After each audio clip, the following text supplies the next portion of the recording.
ini. Oke. Baik, Bapak Ibu, saya izin share screen ya.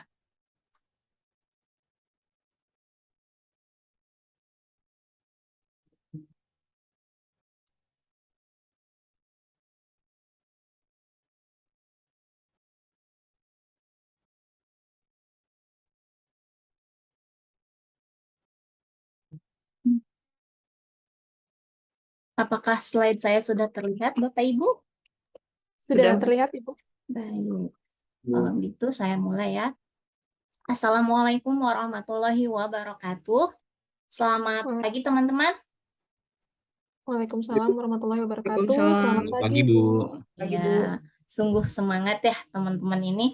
Saya izin menyebut teman-teman karena untuk meningkatkan kedekatan batin kita ya, seperti itu. Semoga setelah mendapat chemistry, pembelajaran ini bisa mudah diserap oleh teman-teman mahasiswa semua ya. Nah, pada kesempatan kali ini kita akan membahas satu proses yang mungkin teman-teman sudah familiar ya. Yang jurusannya IPA, ada jurusan IPA di sini atau IPS? Semua? IPA, Bu. Saya IPA, Pak. Mbak Meli, Mbak Fatma IPA. Pak Teguh? IPA, Bu. IPA, IPA Bu. juga. Bu Ana? IPA atau IPS, Bu Ana? Dulu SMA-nya. IPS. Oke, tapi mungkin SMP kalau nggak salah dapet ya. Oke, jadi mungkin sedikit banyak Bapak Ibu sudah tahu, sudah sering mendengar istilah ini ya. Nah, berikut tujuan pembelajaran dari pertemuan hari ini ada 3 poin. Saya mengharapkan teman-teman mahasiswa ini dapat mendefinisikan, mampu mendefinisikan apa itu fotosintesis, kemudian membedakan dan menerangkan komponen dari fotosintesis itu yaitu reaksi terang dan reaksi gelap, dan kemudian yang terakhir Bapak Ibu dapat menjabarkan perbedaan fotosintesis pada tumbuhan C3, C4, dan CAM. Nah, di sini saya biar ibu-ibu nggak ngantuk nih ya sama Bapak Ibu, saya minta Bapak Ibu untuk mengakses link di bawah ini. Dan Bapak Ibu silahkan masukkan 3 kata yang berhubungan dengan fotosintesis yang Bapak Ibu ketahui. Ibu boleh tolong dikopiin linknya Oh di iya, mohon maaf. Saya copy ya biar gampang. Di kolom chat.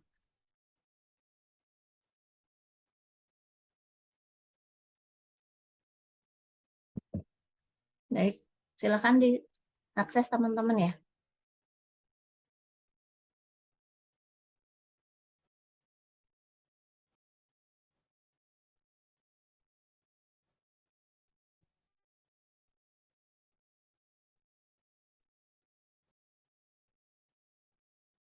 Apakah Bapak Ibu sudah bisa mengaksesnya? Sudah, Bu. Sudah, oke. Nah, oke. Sudah terlihat hasilnya ya. Ada yang menjawab klorofil, tanaman, karbon dioksida, oksigen. Oh iya, kebetulan cuma 7 ya mahasiswa pada hari ini. Ya, terima kasih atas responnya teman-teman mahasiswa. Oh, masih ada kan 3 ya, berarti 21 ya. Baik, matahari, oksigen, pencahayaan, tanaman.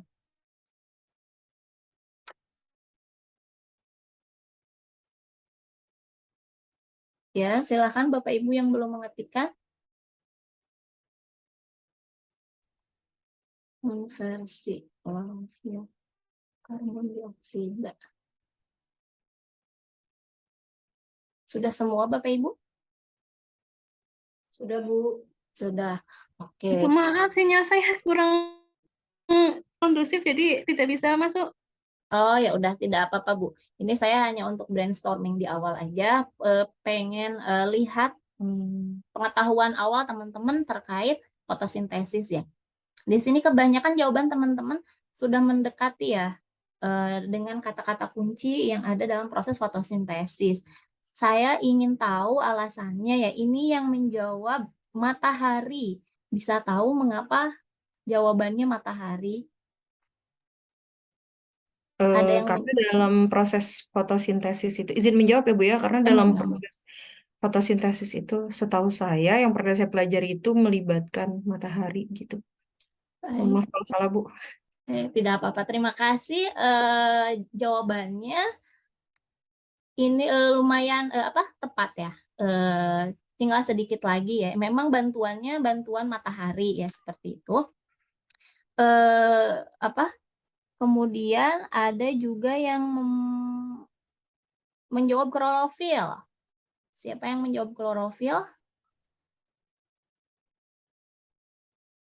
Saya, Boleh. Bu. Oh, Bu Ana, ya, Mbak Ana. Mangga silakan Mbak Ana, mengapa yang dijawab adalah klorofil? Baik, terima kasih. Ini mengingat kembali ingatan lama ya. Iya.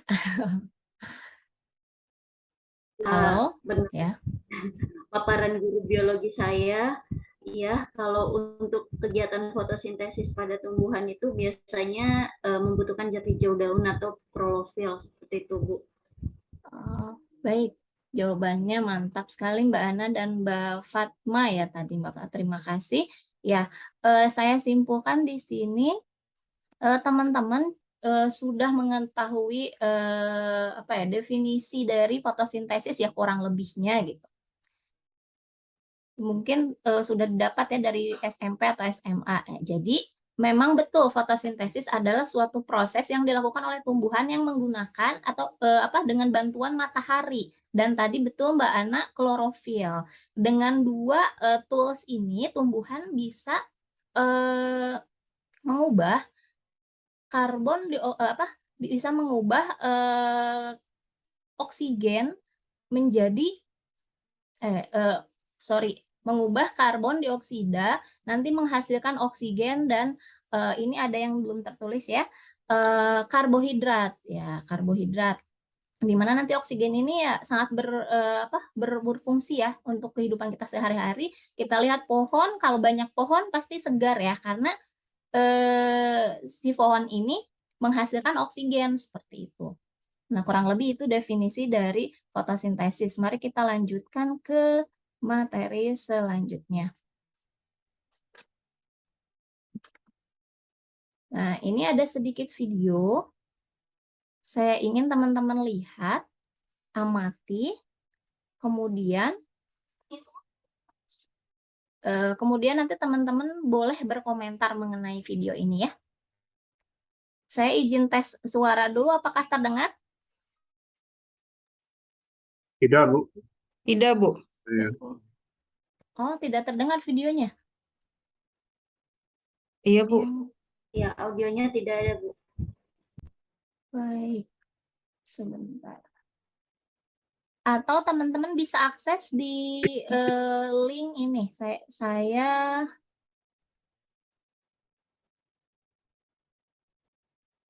sebentar. Saya copy ya. Saya kasih teman-teman tonton saja pada 3 menit pertama, 2 atau 3 menit pertama, tidak usah semuanya.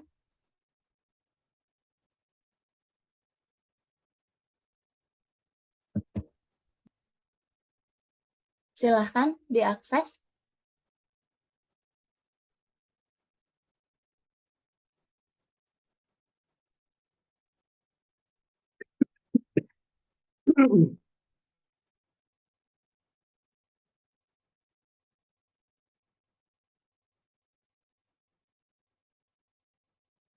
In order for plants to grow, they need inputs of carbon dioxide, water, and energy. The chemical process by which plants use these resources to manufacture glucose, the building blocks of plants, is called photosynthesis. In the process, oxygen gas is produced as a byproduct. The energy for photosynthesis originates in the sun and arrives at the earth as sunlight. This light has both a wave and a particle nature. The particles, or photons, are the smallest units of light.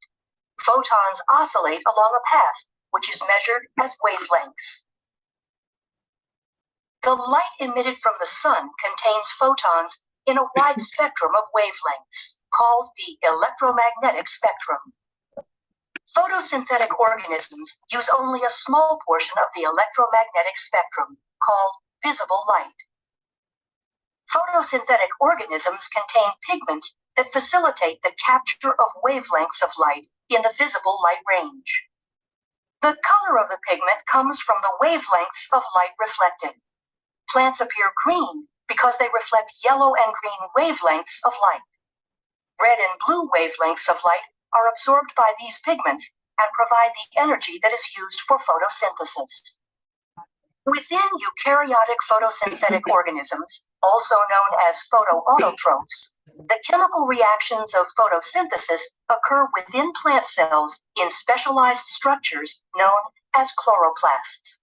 Photosynthesis consists of two sets of reactions, the light-dependent reactions and the Calvin cycle. Within the chloroplast are small disc-like structures called thylakoids, which are surrounded by a fluid-filled space called the stroma. The reactions that synthesize glucose, the Calvin cycle, occur in the stroma. The light-dependent reactions occur in the thylakoid. It is here that conversion of light energy to chemical energy is initiated. In most photosynthetic organisms, thylakoids contain pairs of photosystems, called photosystem 1 and photosystem 2, that work in tandem to produce the energy that will later be used in the stroma to manufacture sugars. The photosystems of the thylakoid consist of a network of accessory pigment molecules and chlorophyll, the molecules that absorb the photons of light. Within the pigment molecules, the absorbed light energy excites electrons to a higher state. Photosystems will channel the excitation energy. Baik, teman-teman, kita sudahi untuk menonton videonya ya. Saya kira teman-teman ini pasti ada informasi yang bisa disampaikan ya dengan menonton video ini untuk membantu pemahaman teman-teman terhadap proses fotosintesis. Silahkan, ada yang menjadi volunteer untuk memberikan komentar? Saya persilahkan.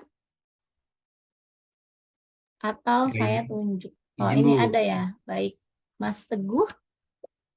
Ya, dari video itu kira-kira apa yang saya dapat itu ternyata proses fotosintesis itu memanfaatkan foton dari matahari ya, Bu. Nah, foton itu nanti sebab paham saya sih mempercepat reaksi ya di dalam kloroplas sehingga mengkonvert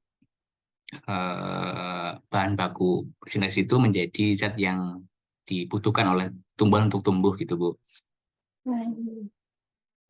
Sudah? Ada lagi? Pak Teguh, Mas Teguh. Sudah, Bu. Baik, terima kasih. Excellent ya komentarnya.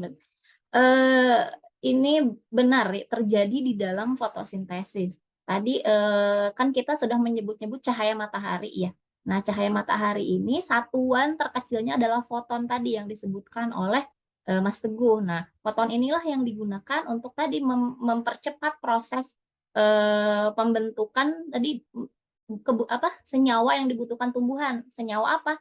Adalah yang di sini konteksnya karbohidrat, bisa sukros, bisa pati atau selulose. Seperti itu. Terima kasih komentarnya Mas Teguh. Kemudian ada lagi satu orang lagi, saya beri kesempatan. Atau saya tunjuk ya. Mbak Dian Agnes Sembiring. Tadi dari IPA ya? Iya benar, Bu. Oke, sip. Gimana Mbak Dian?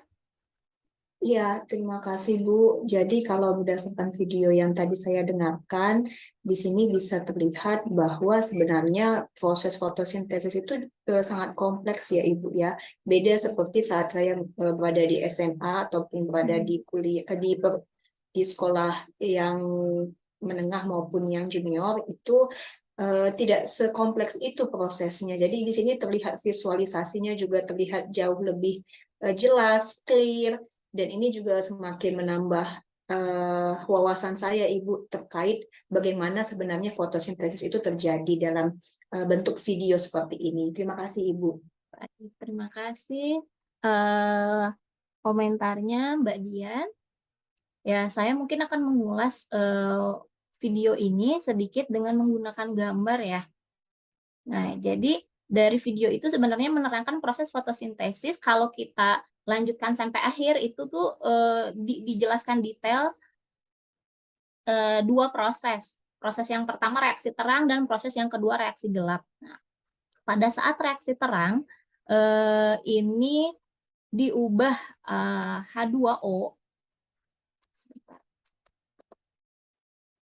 Nah, diubah yang menjadi substrat adalah H2O. Ketika ada H2O dan ketika ada cahaya, itu akan terjadi reaksi pemecahan molekul H2O ini menjadi O2.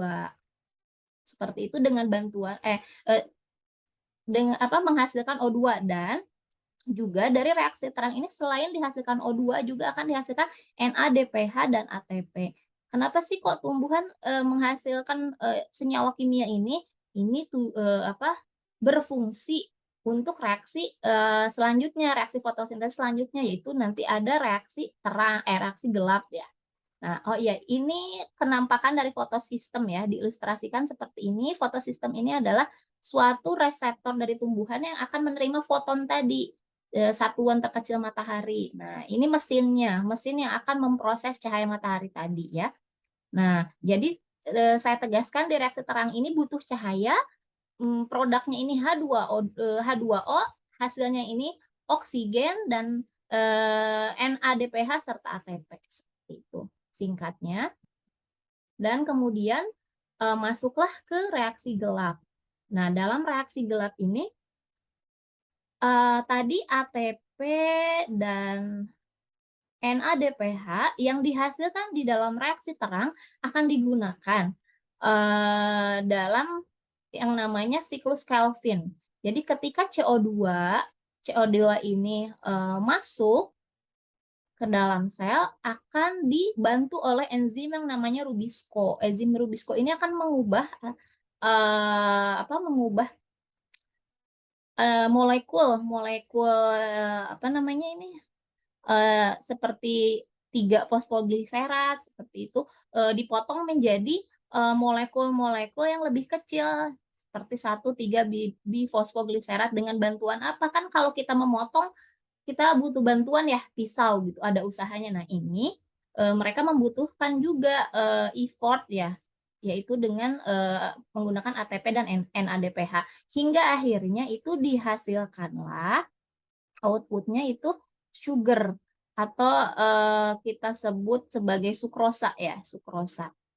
Nah, nanti sukrosa ini ketika dihasilkan berlebih di dalam tumbuhan karena CO2-nya banyak misalkan ya, sehingga dihasilkan sugarnya juga banyak. Nah, akan disimpanlah oleh tumbuhan menjadi bentuk lain juga seperti masih karbohidrat cuman lebih kompleks, pati dan selulos. Jadi pati dan selulos itu adalah cadangan gula dari tumbuhan. Nah, begitulah kurang lebih biosintesis karbohidrat ya yang terjadi di dalam tumbuhan. Nah, dihasilkan dalam proses fotosintesis tepatnya pada reaksi gelap. Nah, ini saya ingin mengecek pemahaman teman-teman apakah penjelasan saya yang barusan itu dapat ditangkap dengan baik atau tidak. Dengan teman-teman menjawab kolom yang kosong ini. Silahkan. Kolom X ini kira-kira reaksi apa? Terangkah atau gelap? Ada yang mau berkomentar? Terang, Bu. Terang. Kenapa alasannya? Karena dia membutuhkan cahaya. Oke, ada lagi alasan lain? Kenapa ini disebut reaksi terang? Oke, yang lain? Ya udah teman-teman yang lain silahkan simpan jawaban teman masing-masing untuk reaksi X dan untuk reaksi Y. Oke, sudah dijawab ya? Simpan dalam hati. temukan perbedaannya. Lalu teman-teman cek apakah ada poin-poin ini di dalam jawaban teman-teman. Dan teman-teman silahkan beri skor sendiri terhadap jawaban teman-teman. Saya coba cek ya. Tadi yang belum, Mas Khairul. Mas Khairul, Ya, Bu. ya jawabannya apa? Dan nilainya berapa berdasarkan penilaian Mas Khairul sendiri? Untuk yang pertama, saya jawabannya cahaya matahari, Bu. Cahaya matahari, oke. Kenapa Mas Khairul? Karena karena ketika proses awal fotosintesis di awal yang langsung menghasilkan oksigen itu bagaimanapun peran utamanya adalah foton tadi. Ya, foton tadi sebelum nanti di situ ada proses yang mengubahnya. Gitu. Sedangkan untuk yang kedua saya salah, Bu, kebetulan saya pikir tadinya glukos gitu ya. Oh ya. Tapi ternyata di dalam tabelnya saya ngelihat di situ ada semacam senyawa yang ternyata ada banyak gitu ya, Bu ya.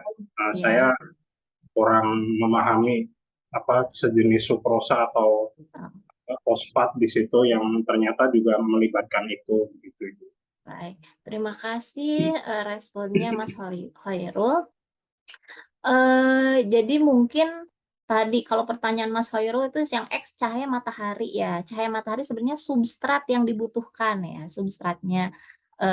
Kalau ini tadi yang ditanya pertama adalah peristiwa apa? Jawabannya adalah reaksi terang ya. Dan yang Y adalah reaksi gelap. Nah, perbedaannya ya tadi betul salah satunya sumber energi yang digunakan reaksi terangnya adalah cahaya matahari. Berarti Mas Khairul dapat nilai berapa berdasarkan penilaian sendiri? 25, Bu. 25, berarti ini aja yang betul ya? Ya. Oke, sip. Nah, ini menguji kejujuran teman-teman juga ya. Saya apresiasi atas sikap teman-teman ya untuk responsif dan kejujurannya. Ya, kita lanjut ke saya anggap materi ini saya kira dapat diserap atau dapat dipahami oleh teman-teman sedikit banyaknya ya apa yang saya jelaskan. Nah, kita beralih ke fotosintesis pada tumbuhan C3, C4, CAM. Nah, di sini ada video yang harus teman-teman tonton dan teman-teman tolong tentukan adakah perbedaan proses fotosintesis pada tumbuhan C3, C4, dan CAM ini.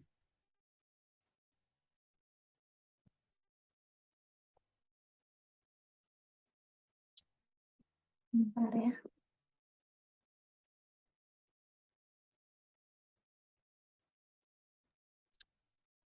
Mungkin videonya bisa di-skip, Ibu. Waktunya sudah habis.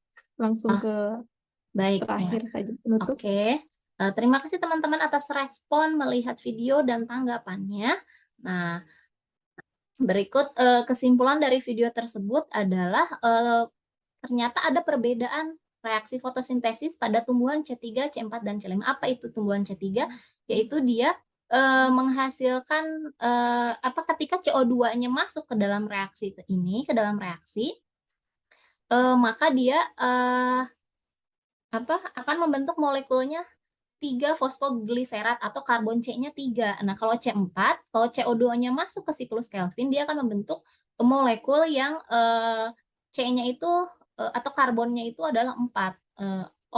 Oksaloasetat. Kalau yang tumbuhan C3, 3 karbon. Nah, kalau CAM itu sama C4, hanya saja kalau misalkan C4 ini terjadi di organel yang berbeda, kalau CAM terjadi pada organel yang sama, tapi beda waktu. Seperti itu. Nah, ada satu pertanyaan pemantik mungkin teman-teman terhadap pemahaman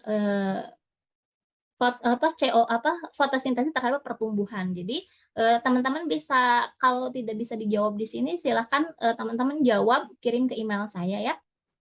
Apakah konsentrasi CO2 yang bervariasi mempengaruhi pertumbuhan dari tanaman pangan, seperti itu. Nah, kemudian teman-teman, saya ingin melihat hasil belajar teman-teman dengan mengerjakan post-test ini ya. Silakan join di quizzes.com. Terima kasih atas responnya untuk mengerjakan post-test. Nah, terakhir ini saya punya tugas kelompok untuk memperkuat pemahaman teman-teman semua. Jadi teman-teman membuat kelompok kecil sekitar 4 atau 5 orang dan selesaikan kasus yang saya sajikan di sini. Seperti itu. Nanti minggu depan teman-teman diskusikan dengan semua kelompok, baik di kelompok kecil atau di kelompok besar ya. Kita akan berdiskusi tentang ini. Seperti itu, terima kasih. Oke, Wah. Wassalamualaikum Ini warahmatullahi wabarakatuh. Waalaikumsalam warahmatullahi wabarakatuh. Baik, silakan Pak Wayan untuk komentarnya. Oke, makasih Bu Tessa ya dari Bu prodi apa Bu? Kimia ya? Saya prodi agroteknologi, Pak. Oh, di pertanian agroteknologi. Ya.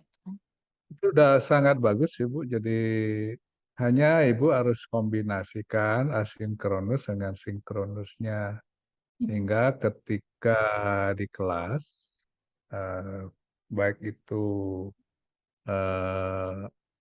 apa namanya live meeting ataupun virtual meeting itu lebih banyak membahas tugas-tugas yang telah dikerjakan. Jadi yang termasuk kalau kan bisa di apa namanya quizzes itu bisa dijalankan ketika langsung direspon hasilnya kan. Quizzes itu bisa justru di quizzes di live meeting di pertemuan tatap muka itu Ya. bisa Ibu anukan kan berdasarkan apa yang sudah dipelajari itu kan untuk mengecek sejauh mana dia sudah belajar atau belum gitu ya. Nanti diumumkan hasilnya sudah memenuhi atau tidak. Kalau belum dia harus remedial kah ataukah harus dia mengulang atau kembali ke LMS-nya gitu ya. Jadi seperti itu. Jadi penggunaan media Ibu cukup lengkap tadi itu. Cuma kapan digunakannya itu menjadi penting. Kemudian mengenai video fotosintesis kan ada dua itu bentuknya ya. Bentuk yang to create atau develop dengan mengembangkan sendiri. Nah ini Ibu kan ngambil dari YouTube ya. Iya, betul, Pak. Nah, bisa Ibu kombinasikan dengan menambahkan suara Ibu ketika mutar itu, menambahkan, jelaskan, rekam, dengan Zoom kah atau ya rekam suara Ibu menjelaskan apa yang ada di video itu yang berbahasa Inggris. Ya, itu lebih clear lagi. Nah, jadi medianya bisa lebih di rekaman itulah yang justru membuat dia belajar mandirinya lebih kuat gitu ya. Nah, di kelas cukup kita minta dia responnya kita tunggu dan sambil memberi reinforcement, penguatan. Nah, itu sempurna sekali itu kalau Ibu ngajar seperti itu. Jadi di kelas itu benar-benar Ibu memicu dengan pertanyaan-pertanyaan, kemudian dia berdiskusi, kemudian brainstorming juga bisa ya. Nah, dari situlah kemudian kita minta menyimpulkan apa yang sudah dipelajari. Terima kasih Bu Tessa, sudah sangat bagus ya. Terima kasih masukannya Bapak. Terima Silakan kasih lanjut. Bapak.